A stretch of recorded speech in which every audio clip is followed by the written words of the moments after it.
Russell and Barbara Steger appear devout. What is this? Both of them were very religious. Will you marry me? Oh my God. Their lives were built around the church. She was a model mother, churchgoer, Sunday school teacher. Behind closed doors, commandments are broken. It was a risky thing that Russ had done and a wrong thing. Who's that guy? My husband. There were a lot of secrets in their relationship. And lives will be shattered. Make sure the bullet goes into the barrel. It's hard to believe that the person you're sleeping beside might actually murder you. It would be pretty simple. Betrayal is betrayal. Love may be blind and marriage bliss, but divorce is murder.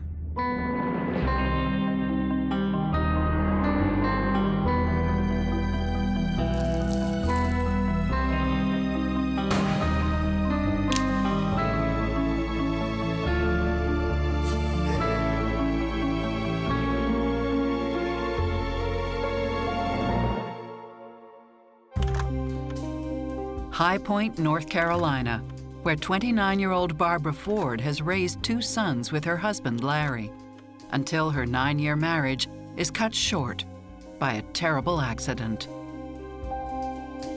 I had worked with Barbara's mother, and the rumor at the time was that he had died in a traffic accident.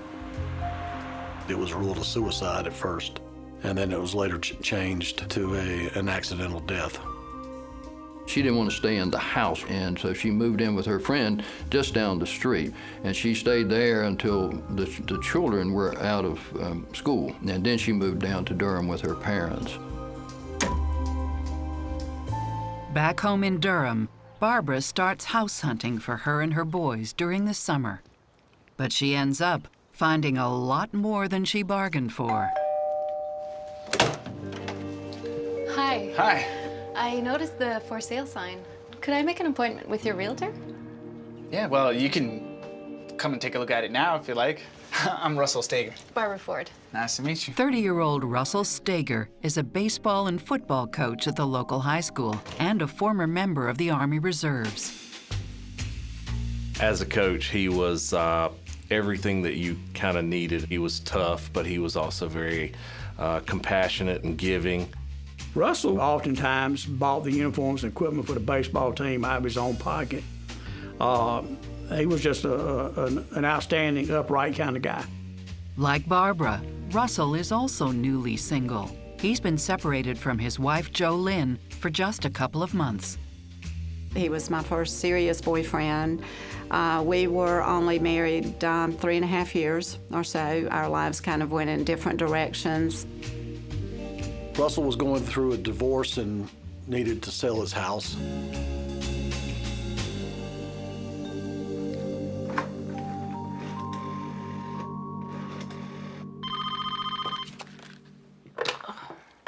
Hello?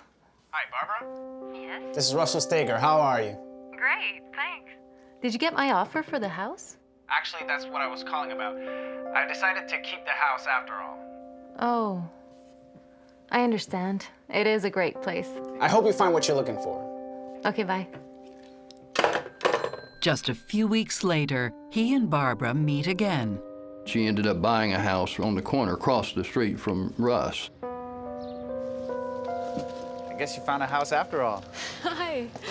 How are you? Great. Yourself? Great. We're moving in today. I know. We're like almost neighbors. Yeah. Do you need a hand with that? That'd be great. Thank you. Come, I'll show you around. Okay. Soon, the two become more than just neighbors. Thank Barbara was hot after Russ. She kept going to talk with him. I'm not sure what it was that drew each other together, but after that, it was just about anything that one did, the other did. One thing that draws them together is their Christian faith. They had both grown up in Baptist churches, and they were from similar backgrounds, families, and both of them were very religious. Besides the church, Barb also shares Russell's love of sports. They enjoyed the athletic events that Russ was coaching. Barbara attended those games and was a big supporter of his during that time. She inserted herself into his life. They seem to have a very good relationship. They were affectionate towards each other. Wasn't unusual to see them with their arm around each other or holding hands.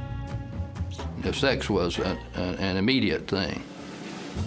She seemed like a librarian, prim and proper, but Russell confessed to me that she was wild in the bedroom. So that sort of took me by surprise. He was very satisfied and very happy at the time. So happy, they get engaged after just a couple of months of dating. Close your eyes. Come on. Why? It went pretty fast. It didn't take very long for them to start getting serious. What is this? Will you marry me? Oh my God. Of course. Yeah? Yes. Russ and Barbara had a whirlwind romance. It probably just, immediate attraction.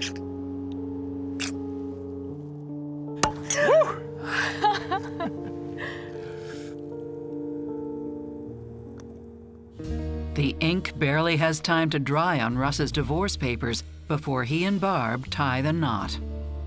It was quick, very quick. Russell and I divorced on one day, and they got married the next day. And I was really shocked. A few weeks later, there's more to celebrate. Honey, Yep. I have some good news. What?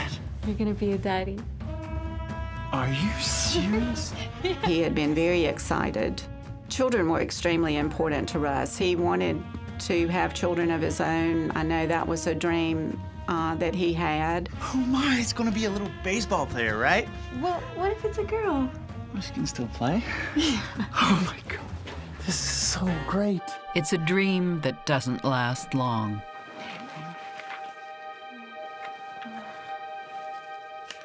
What's wrong? What's wrong? I lost it.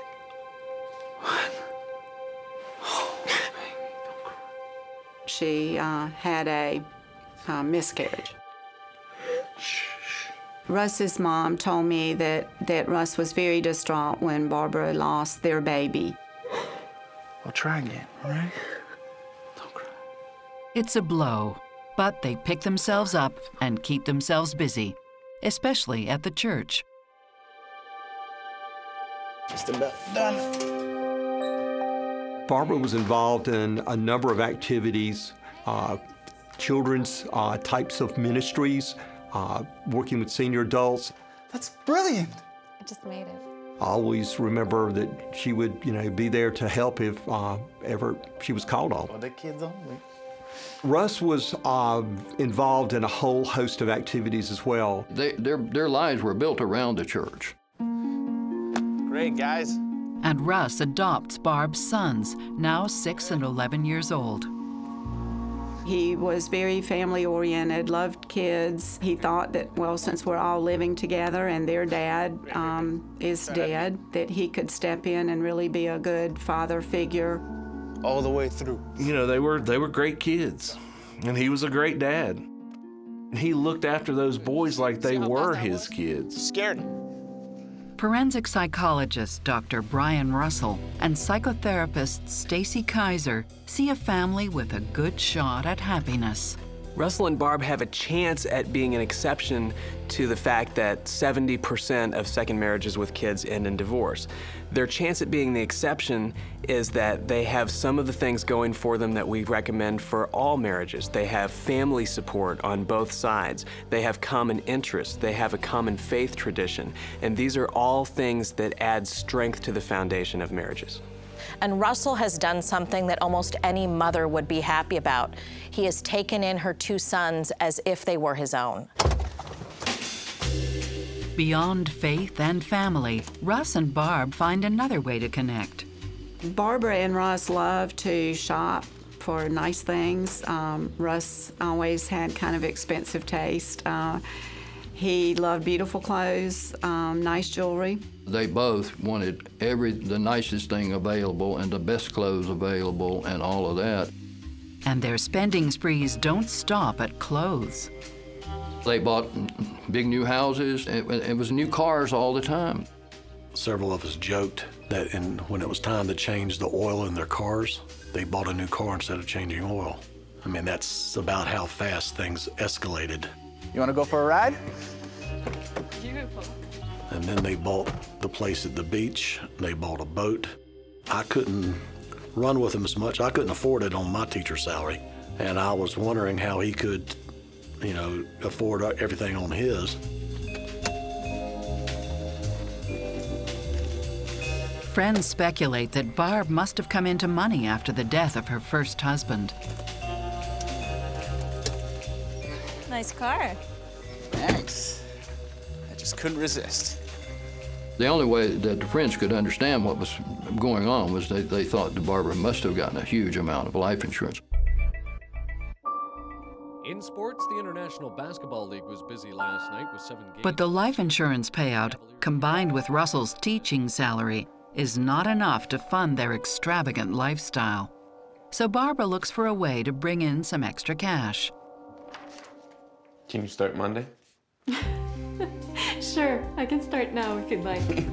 One of their friends, Harry Welch, owned a radio station, gave her a job as a ad salesperson, and paid her $150 a week base salary with commissions, Soon after, friends are surprised to discover that Barb has a hidden talent. She's been secretly working on a novel. Okay, guys, we have some great news. Her book got picked up. Well, congrats, Barb. That's amazing. Barbara had written a book called Untimely Death. Barbara had turned it in to a publisher and got a letter back saying that it was accepted and would start receiving royalties from it. And he's gonna do the illustration.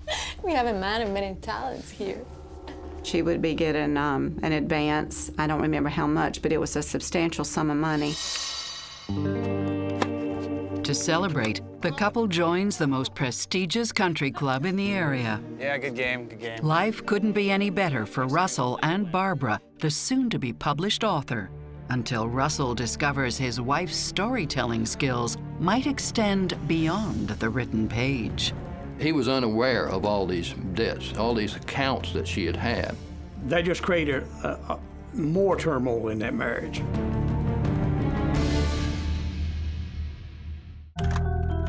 Russell and Barb Steger appear to have it all: a solid family life, a beach house, country club membership, and fancy cars, thanks in part to Barb's publishing contract. But they're about to be unseated from the lap of luxury. One night, he found this big box with all these bills that he knew nothing about. Bills he thought had been paid by her. He was unaware of all these debts, all these accounts that she had had. Hi. When confronted, Barb immediately gets defensive. What's all this?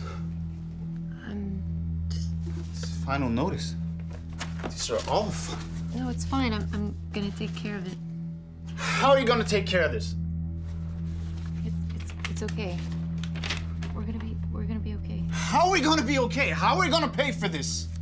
They weren't making the money to afford to buy this. Their bills kept piling up. After a certain time, they sold the beach house, sold the boat, downsized the house a couple times. So I knew there were starting to be some money problems. In addition to downsizing, Russell has no option but to go to his parents for help. He finally called his parents, and said, I had no idea we owed all of this. And so that's when they stepped in. Thanks for helping me out, guys. His parents had to bail him out of it with money to get him even so they could start afresh. Barbara reluctantly agrees to let Russell take control of their finances. They've set it up so that Russ would be in charge and that all bills would come directly to a post office box. But Barb is hiding something else Russell doesn't know about. She got a letter from Doubleday Publishing Company. And during the letter, it showed that she was going to receive a large sum advance payment for a book that they were going to publish. And she took this letter to the bank. She got a $30,000 bank loan based on that letter alone, and they deposited the loan money in her account. The problem is that the publication of Barbara's book seems to be delayed. Hello there. Oh, hi. So, some of the girls and I wanted to throw you a little publication party here at the club. Oh, well, no one needs to make a big fuss. We want to do it. But when is the book coming out? Very soon. I'm working on it. It's going very well. Yeah. I think Russell wants to have a word with me. Sure. After a while, when it didn't come through, everybody asked, you know, when is it going to be? When's it coming out? When are we going to see it? She would never say, well, when does the book coming? Harry, the manager of the radio station, is getting suspicious.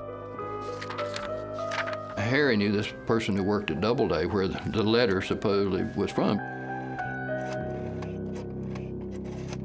Yeah, I was wondering if you could give me some information on a book. She said, we have no record of any kind of deal with Barbara Steger. There's nothing. And they had to break the news to Russ. You looked into it? Barbara received a rejection letter from a noted book publisher rejecting the transcript that she sent to them for the book. She took their logo and cut it off that rejection paper and taped it to another piece of paper and wrote an acceptance letter and signed somebody's name who doesn't even work there. And that's not all. Well, at least she still has the job at the radio station, right? Russ, she hasn't worked for me in months. Harry had to say, Russ, she never sold a commercial. She never sold a spot, ever. You know, and I couldn't afford to keep paying her, but I was just glad when the book deal came along. Instead of confronting Barbara, Russell keeps his questions to himself. Russ would tend to sit back, kind of gather evidence, watch closely, and try and determine what was going on. That just created more turmoil in that marriage. Russell may be silent on the subject, but his friends are not. The grapevine is buzzing with speculation and gossip. It ended the relationship with all of their church friends. They were there, and then all of a sudden they were not. They'd gone to another church. When Russ finds out that he's married to somebody who's a fundamentally dishonest person, there's been a pattern of dishonesty in the relationship, it is a marital emergency for him because it suggests that the foundation of a healthy, successful marriage isn't there because that's trust. And so he doesn't really have great options at that point. One option is for him to stay and to deal with the fact that the dishonesty is probably going to continue, or to get out and deal with all of the negative consequences that come with getting out. People lie for a variety of reasons. In Barb's situation, I think there is a possibility that she is lying to her husband because she's lost one husband and she doesn't want to lose another. I also think it's possible that she's lying because she's worried that he's going to be upset with her and she doesn't want to have to deal with those consequences. Instead of confronting this humiliation head-on, the couple choose to forgive, forget, and move on. They were trying to patch things up. Russell wanted to make it work, wanted a family, didn't want to give up. Don't you look handsome in your uniform? I gotta get going. Yeah, me too. Said I'd be in early today. I didn't want to be late. Barb gets a real job as a secretary, and Russ takes on a second job as a part-time firearms instructor at the National Guard. I just can't help it. It just happens. Barbara even seeks out professional help for her spending addiction. Her parents started paying for her to see a psychologist. She was a compulsive buyer, and everything she bought had to be better than the last thing that she bought. I didn't mean to lie about all the bills and the book deal. They agree to put Barbara's financial indiscretions behind them. But another kind of indiscretion will prove unforgivable. Saw them in the car just passionately making out. Russ was an expert marksman.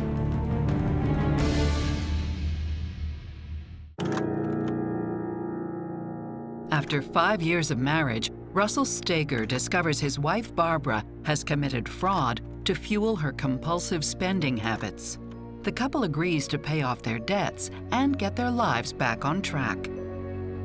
But before long, Barbara's replaced one form of cheating with another.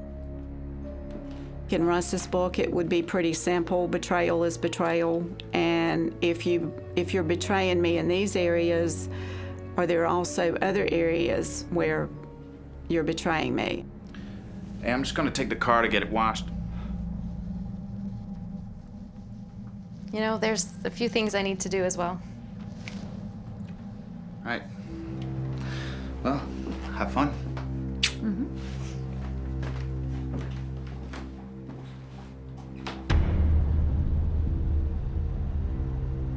One night, while driving home, Russell spots Barbara's car and takes the opportunity to investigate. He found her car parked there. And so he sat there watching from across the street. And saw them in the car just passionately making out.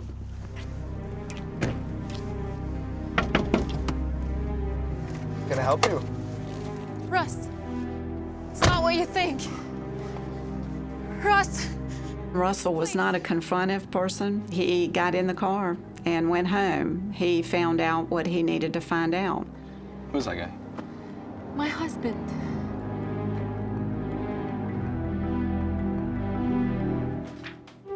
The affair drives Russell and Barbara further apart. She blamed him for it, saying he was not giving her enough attention. He was just kind of crushed at that point, and I don't think he knew what to do at that point. He was very disillusioned.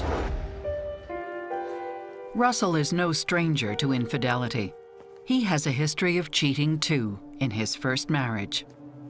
Russ was a work in progress, as we all are. He had made mistakes, some big, some major. Barbara is certainly aware of Russell's past indiscretions, having met the girl herself. Russell cheated on his first wife, and Barb knows this. First of all, it may have made her not trust him in that area, but it also may have made her think that she has a free pass, that there's a possibility that he's out there cheating on her, and so that she can go out and cheat on him. Even though Russell is upset that Barbara was cheating on him, he also believes in some ways that this is karmic retribution, that he's getting a payback for his past sins. And so he's sort of giving her a little more leeway because of that. Their marriage may be hanging by a thread, but Russ decides he needs to forgive Barbara for the sake of the kids. Russ, I'm sorry. I need affection, you know? You're never there. A lot of people wonder, why did Russ put up with all this? I think Russ hung on because he'd adopted these children. He was afraid these children were going to be hurt. One of Russell's reasons for wanting to stay in the marriage appears to be because he feels it might be in the best interest of the kids, who were Barb's kids, but he adopted them, and so he sees them now as fully his own. And I do think that there are many times in which it is a rational decision to stay in a marriage for the sake of the children, because I think divorce does tremendous damage to kids. And to the extent that the parents are able to keep themselves under the same roof, both available to kids, as long as neither parent is posing some kind of a danger to the children, physically or emotionally or psychologically, I think it can make sense. Over the next few years, he and Barb recommit themselves to the church. Russ told me she was at church every time the doors were open. He would talk about God during workouts. We would pray before or after games. Russell was still easygoing. but he was on edge. It looked like he had a lot on his mind. Their jobs and careers are a useful distraction. Barb's now working at a world-class hospital as a secretary, while Russ gets promoted to staff sergeant in the National Guard. He was the picture of the National Guard, and he was on the pistol team, competition team. He was a heck of a shot with a pistol. Russ was an expert marksman.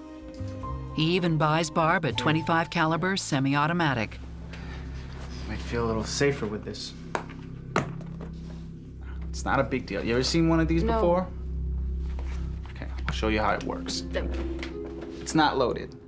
It was a gun Russell bought for her because she said she heard noises when he was coaching and was afraid to be alone at the house. So she wanted something to protect herself. If you want to take the bullets out, you just crank it back.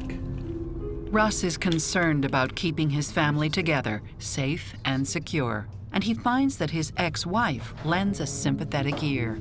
It's been a while. The first time we met, he didn't have much to say about Barbara. He talked about the boys, but he didn't really talk about his relationship with Barbara until the next time I saw him.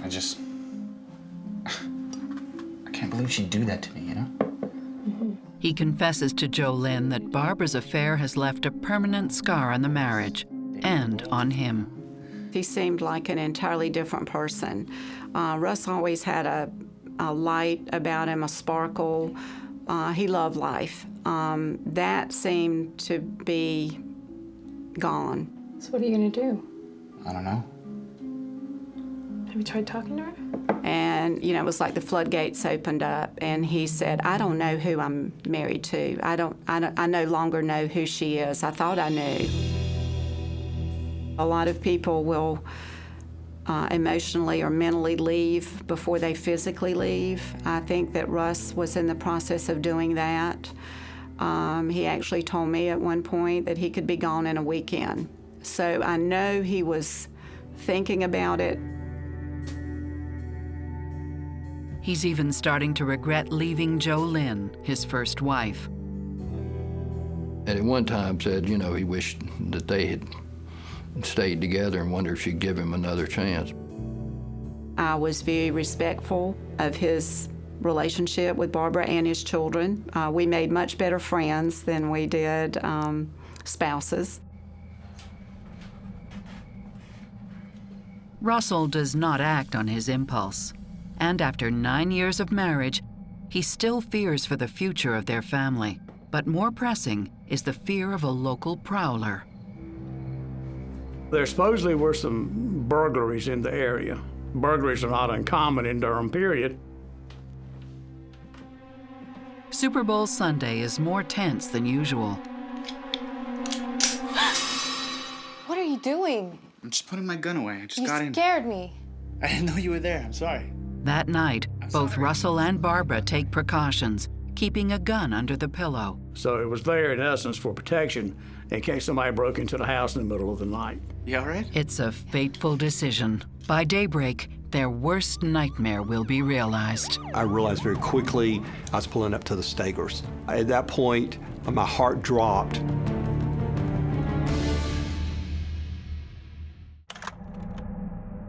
After lies, betrayal, and infidelity, Russell and Barbara Stager's marriage has reached the point of no return. Oh my God. Help me! 911, what's your emergency? Barb and Russ's friend, Kevin Wilson, a paramedic and captain volunteer firefighter, gets a frantic 911 call. My fire pager went off, so I got up, got in my car. As I turned and started looking at the numbers, I realized very quickly I was pulling up to the Stagers. At that point, my heart dropped. I didn't do anything. I don't know what happened. Someone get her out of here. They found Barbara somewhat distraught. Russ was laying in the bed. One first responder told me that it appeared he had a gunshot wound to his head and he was trying to control the bleeding. Had to basically suspend emotion and all of the numbers of things that were running through my head of, oh my God, here I've got a friend that's got a gunshot wound in his head. He's got a pulse. We gotta get him out of here as soon as possible. He's still alive. He's breathing. Not great, but he still had a heartbeat. Barbara is beside herself. She was like, why does he keep these guns? They're so dangerous. There are kids in this house, all this yelling and stuff, and they had to get her out of the room. She was a distraction, and the deputies finally removed her out of the room so that we could actually continue to work on Russ. The information she was given right then was really not pertinent to our medical care. My main focus is trying to deal with Russ. Russ is taken to the hospital, clinging to life. 6 hours later, Russell Steger dies from his injuries at the age of 40, apparently the victim of a tragic accident. One of our best friends called me and said, Joe, Russell's been shot and killed. Something like that sudden, it's hard to prepare for. I considered him my best friend. It was a big shock that it happened, and it was an empty feeling. It was a sad, sad day. The police turned to Barbara to find out what happened. She's laid in the bed beside Russ. Russ is laying on his left side facing the wall. She's behind him. When she stretches out, she feels an object under the pillow, and then realizing that it's a gun. No! Oh my God! Help me! As she's starting to move off the bed, the gun discharges. It was an accidental shooting. There was nothing to indicate otherwise. That was the premise we were operating under. I'm confirming it's an accidental discharge. Unfortunately, these things happen a lot. The police may accept Barbara's explanation of the shooting, but there's at least one person who does not. Hello? Hey, Mom. Mom, what's wrong? Throughout the night, I tried to reach the detective in charge. And meanwhile, I started typing up everything I could think of that Russ ever told me. And I stayed up all night doing that. And then the next morning, February 2nd, I started trying to reach the detective again. Detective Buchanan. It's Jolyn Snow. Could I stop by and see you about the Steger case? I doubt it'll change much. It was an accident. That blew me away. Okay, well, I'm coming right now. Thank you. Please, sit down. First of all,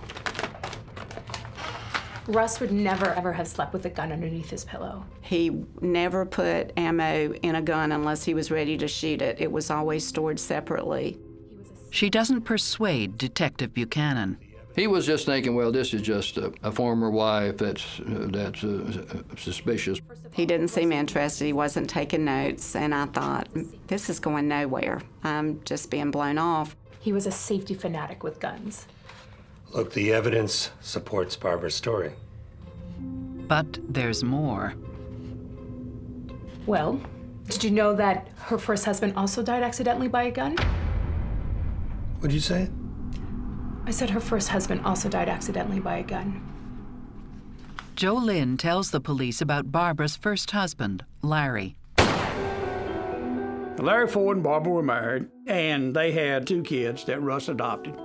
Barb and Larry were married for 10 years until an apparent accident leaves her a widow and her children without a father.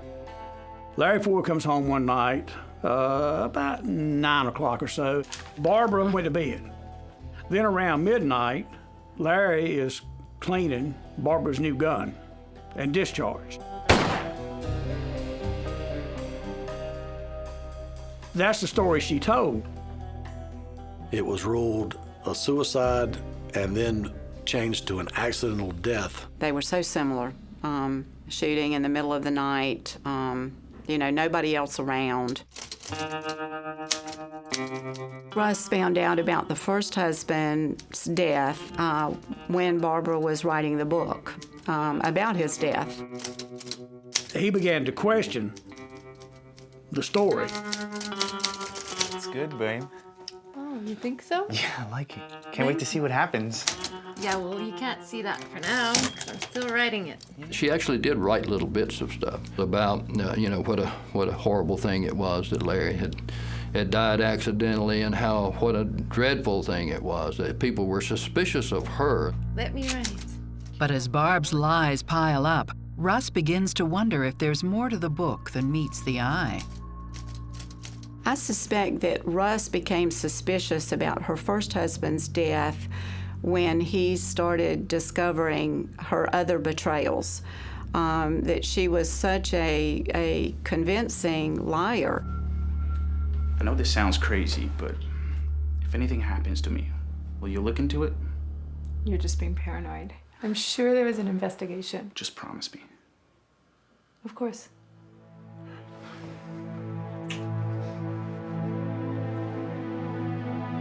I do not believe that he ever really thought that she would kill him.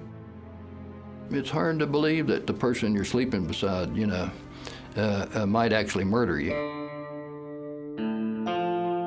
The fact that Russ stayed with Barb even after he had the fear she was trying to harm him suggests that whatever the consequences were of leaving her, to Russ, were actually more frightening than the consequences of staying and risking the harm that he was worried about. I believe that he was concerned, but not convinced. He didn't really think she would do it. And if we also look at Russ's history throughout this whole story, we can see that he's a guy who really didn't listen to his intuition. He had suspicions about her, but he didn't totally listen to those things, and he always paid the consequences. Jolynn's suspicions compel Detective Buchanan to dig deeper. So you're gonna look into it? Absolutely. That's when the real investigation began. Police quickly confirm Jolynn's story. We contacted the medical examiner's office to get them to research their files, and then they found the death of Larry Ford and showed that he died in a similar manner. And they order an autopsy on Russ's body just before he's laid to rest. Barbara is kept in the dark. She had no knowledge that was going to occur. When she went to the funeral home that morning, Russ wasn't there. He was in Chapel Hill being autopsied. Of course, he was returned in time for the funeral. 4 days after Russ's funeral, the police ask Barbara to show them exactly what happened on the night of his death. No, he was lying on his side. Barbara said it occurred. The bullet was struck Russ's back of his head on the midline and should have had an upward trajectory and should have struck him behind the right eye. The autopsy showed that the bullet entered on the midline in the back of his head and struck him above his left eye, which would indicate that it was a downward trajectory, which means the assailant or the shooter was above and behind him. I remember reaching out, and then And when she reenacted it, the way she reenacted it did not match up with forensic evidence. She would have actually had to been sitting almost straddle on top of him to shoot him in the way things happened. The forensic analysis persuades police and prosecutors that they have a case. We went and arrested her at the house. She had this look of dismay on her face, like, I can't believe you're doing this. We have a warrant for your arrest. I took a great deal of pleasure in putting my bracelets on her wrist. A lot of the community thought we were nuts. The church had a fundraising to give her money to go her bond to get her out of jail. That was the Barbara they knew. They knew her as somebody, a church-going, Bible-thumping individual. When Barbara's trial begins, she maintains her innocence.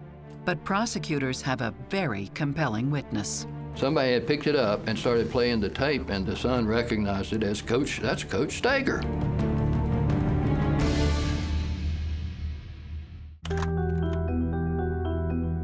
Barbara Stager insists the death of her husband Russell was purely accidental. But after Russell's ex-wife tips off the police and they unearth some very compelling evidence, Barbara is charged with murder. And one of the key witnesses against her will be the very man she shot dead, Russell Steger. Russ had a tape recorder in his desk in the gym at high school. And just before the trial began, a police officer called the detective bureau and said, a woman has called us and said that she has a tape recorder that her son found at school. One of our baseball players found the tape recorder and took it home. The last couple of weeks, every time I've turned around, They heard this voice, and then the son recognized it as that's Coach Steger. The tape makes for some fascinating listening. Russell describes the moment when he first became aware of Barbara's infidelity. when I was coming back through after washing the car and getting it filled up, I saw our other car sitting at County Stadium out there in the parking lot. Barbara had many, many affairs. Every male that I talked to described her as an nymphomaniac. She came up with some guy. I couldn't see great, but I did see that they were in the car making out and stuff like this. When the door closed, Barbara was entirely a different person. She loved men. I think at times was insatiable sexually. She lusted after men. Unbeknownst to Russell, there was never a pregnancy or a miscarriage. She was incapable of having children after her second child, but she never told Russ that. And on 2 different occasions, she pretended to be pregnant. I think she wanted to satisfy him because he did want a child of his own. On the tape, Russ also questions the circumstances of her first husband's death. My question is, did her husband, Larry Ford, accidentally shoot himself? Finally, Russell gives the detectives what they need, incriminating testimony that demonstrates criminal intent. The last few nights, during sleep, Barbara has woken me up to give me some kind of medication. It's good for you. It's gonna help you sleep better. Just take it. I have not taken it, placed it under the bed. Now, if I was already asleep at 4:30 in the morning, why would somebody wake me up to give me 2 sleeping pills? The account strongly suggests an intent to cause harm. I'm so thankful that he made that tape because I think it was powerful evidence against her. And he was able to testify on his own behalf, and I'm amazed and awestruck by that. Barbara profited generously from her first husband's death, and financial gain appears to be the motivation for the death of her second husband as well. She'd gotten all these loans that Russ didn't know about. She was making all these payments, and she had gotten Russ's checkbook and written these 2 checks. One loan would come due, so she would obtain another loan to pay off that loan. They were about to foreclose on all the loans, and they would have notified Russ, since Russ was a co-signer, but he wasn't a co-signer. She forged his name on the paperwork, and Russ didn't know. He didn't know how in debt they were. So she killed him, 1, for the insurance, and 2, to keep this from coming out about all this money she owed.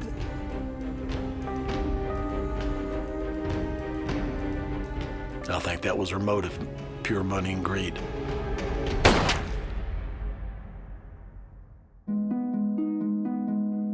While it sounds odd to say, there are people that would think about killing someone in order to save themselves from their financial problems. And that may have been what Barb was trying to do. Things were very complicated for her. She was having problems with her husband. They were in financial ruin. And so it may have been that she thought to herself, if I can just get rid of him for real, it's going to solve my problems. One of the things that we know about sociopaths is that they tend to want what they want when they want it. And so they do what it takes to get what they want right now. Like, for example, not paying bills and creating this unsustainable financial situation that is going to be a house of cards that will collapse at some point down the road. But they're not worried about that right now, because if and when the brink of collapse is there, they'll just find some exit strategy. In August 1989, Barbara Steger is convicted of the murder of her husband, Russell.